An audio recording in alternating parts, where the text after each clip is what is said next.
right, guys, something that we're going to do in the personal career exploration courses, whether you're in the one that includes newspaper or doesn't, is we're going to work on EverFi's mental wellness basics.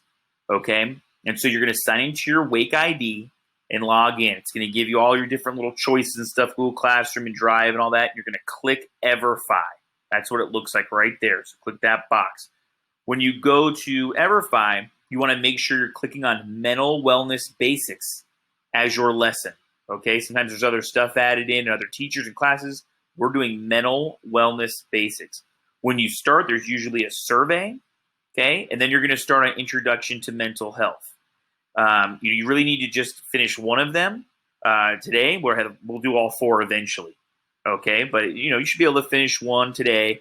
Well, I just want to make sure everyone can log in and get going and, that you're all capable of getting on and that there aren't any glitches, okay?